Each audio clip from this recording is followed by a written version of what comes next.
ಇಲ್ಲಿನ ಹಂಪಿಯ ಮಾನ್ಯ ಎಂ.ಪಿ. ಪ್ರಕಾಶ್ ಉದ್ಘಾಟನೆ ಮಾಡಿದ್ರು.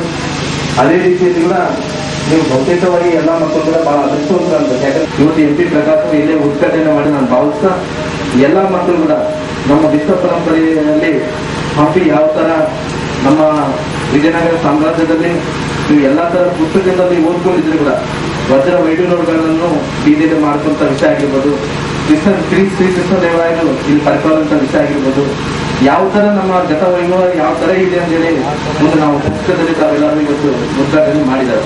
ಅದಕ್ಕೆ ಮಕ್ಕಳೆಲ್ಲರೂ ಕೂಡ ನಮ್ಮ ಹಿರಿಯರು ಎಂ.ಪಿ. ಪ್ರಕಾಶ್ ಅವರು ಮಾತಾಡೋ ಸಂದರ್ಭದಲ್ಲಿ ಮಕ್ಕಳೆಲ್ಲರೂ ಕೂಡ ಸುಮ್ಮನೆ ಯಾಕೆ ಹೇಳ್ತಾರೆ ಈಗ ಬಹುತೇಕವಾಗಿ ಎಲ್ಲಾ ಮಕ್ಕಳು ಕೂಡ ಬಡತನದಿಂದ ತಮ್ಮ ತಾಯಿ ತಂದೆಯ ಕಷ್ಟದಿಂದ ತಮ್ಮನ್ನೆಲ್ಲ ಓದಿಸ್ತಾ ಇದ್ದಾರ.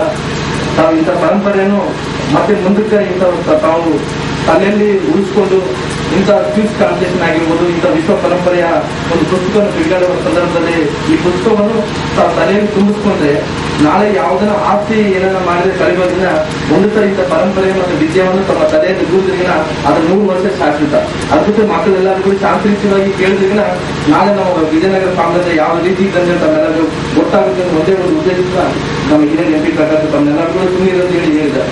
ಯಾರು ಕಾರ್ಯಕ್ರಮದಲ್ಲಿ ಭಾಗವಹಿಸಬೇಕು ಪಟ್ಟದ ಮೇಲೆ ಹೇಳಿ ತಾವೆಲ್ಲರೂ ಒಂದು ಶಾಲೆಯಿಂದ 5,000 ಮಕ್ಕಳು ಹಂಪಿ ಬಾದಾಮಿ ಪಟ್ಟದ ಕಲ್ಲನ್ನು ನೋಡ್ಬೋದು. ಯಾಕಂದ್ರೆ ತಾವು ಯಾವ ತರ ಇದನ್ನು ಬೇರೆ ಬೇರೆ ಭಾಗದಲ್ಲಿ ಯಾವ ತರ ಇದನ್ನು ತಾವು ನೋಡ್ಬೋದು ಅನ್ನೋ ಒಂದೇ ಒಂದು ಉದ್ದೇಶದಿಂದ ಇವತ್ತು ತಾವು ನಮ್ಮ ಎಂ.ಪಿ. ಪ್ರಕಾಶ್ ಈ ಪುಸ್ತಕ ಉದ್ಘಾಟನೆ ಮಾಡಿ ಅದೇ ರೀತಿಯಲ್ಲಿ ಕೂಡ ನಮ್ಮ ಸರ್ಕಾರ ವತಿಯಿಂದ ಅದೇ ಹಂಪಿ ಉತ್ಸವದಿಂದ ಒಂದು ಕ್ವಿಜ್ ಕಾಂಪಿಟೇಷನ್ ಕೂಡ ಮಾಡಿದರೆ ಎಲ್ಲರೂ ಕೂಡ ಮಕ್ಕಳೆಲ್ಲರೂ ಕೂಡ ಭಾಗವಹಿಸಿ ಎಲ್ಲರಿಗೂ ಎಲ್ಲೇ ಗೆಲ್ಲಬೇಕಂತ ಹೇಳಿ ಆ ಭಗವಂತನೇ ಪ್ರಾರ್ಥನೆ ಮಾಡಿಸಿ ತಾವೆಲ್ಲರೂ ಕೂಡ ನಮಸ್ಕಾರ.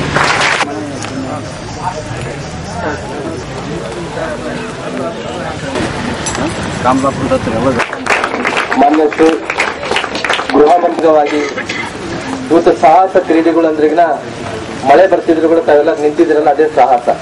ಯಾಕಂದ್ರೆ ನಾವು ನಮ್ಮ ಜೀವನದಲ್ಲಿ ಸಾಹಸಗಳು ಮಾಡಿ ಮಾಡಿ ನಾವು ಕೂಡ ಬಹಳ ಎಲ್ಲ ರೀತಿಯಲ್ಲಿ ಕೂಡ ಸಾಹಸಗಳು ಮಾಡಿ ನಾವು ಸಾಹಸಗಳಂದ್ರೆಗಿನ ನೀವು ಎಲ್ಲ ರೀತಿಯಲ್ಲಿ ಕೂಡ 89 ಮತ್ತು 90ರಲ್ಲಿ ಸಾಹಸ ಕ್ರೀಡೆಗಳನ್ನು ಒಂದು ಉತ್ತೇಜನ ಮಾಡಬೇಕಂತೇಳಿ ಅಂದಿನ ಸರ್ಕಾರ ತೀರ್ಮಾನ ತಗೊಂಡು ಯುವಕರಿಗೆಲ್ಲ ಸಾಹಸ ಮಾಡುತ್ತ ರಾಕ್ ಕ್ಲೈಂಬಿಂಗ್ ಆಗಿರ್ಬೋದು, ಅದೇ ರೀತಿಯಾಗಿ ಟ್ರೆಕ್ಕಿಂಗ್ ಆಗಿರ್ಬೋದು, ಎಲ್ಲಾ ರೀತಿಯಲ್ಲೂ ಕೂಡ ಸೌಲಭ್ಯಗಳನ್ನು ಮಾಡಿಸ್ಕೊಟ್ಟಿದೆ.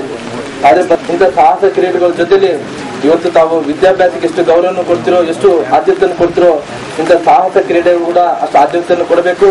ಎಲ್ಲಾ ರೀತಿಯಲ್ಲಿ ವಿದ್ಯೆಗೆ ಎಷ್ಟು ಆದ್ಯತೆಯನ್ನು ಕೊಟ್ಟ ಜೊತೆಲಿ ಇಂಥ ಸ್ಪೋರ್ಟ್ಸ್ಗೆ ಆದ್ಯತೆಯನ್ನು ಕೊಟ್ರೆ ತಮ್ಮ ಆರೋಗ್ಯ ಚೆನ್ನಾಗಿರುತ್ತೆ, ತಮ್ಮ ಎಲ್ಲಾ ರೀತಿಯಲ್ಲೂ ಕೂಡ ಮೈಂಡ್ ಫ್ರೆಶ್ ಆಗಿರುತ್ತೆ, ತಮ್ಮ ಎಲ್ಲಾ ನಮ್ಮ ಬಾಡಿಯಲ್ಲಿದ್ದಂತ ನಮ್ಮ ಏನ್ ಪಾರ್ಟ್ಸ್ ಇದಾವೋ ಅವೆಲ್ಲ ಕೂಡ ಆಕ್ಟಿವ್ ಆಗ್ತಾವ ಅಂತ ತಿಳಿಸುತ್ತಾ ಇವತ್ತು ಜಾಸ್ತಿ ಮಳೆ ಬರೋ ಕಾರಣ ನಾನು ಜಾಸ್ತಿ ಮಾತಾಡಲ ಕ್ರಿಯೆಯನ್ನು ಮಾಡಿದ್ರಿ. ಭಗವಂತ ತಮ್ಮೆಲ್ಲರಿಗೂ ಒಳ್ಳೇದಾಗ್ಲಿ.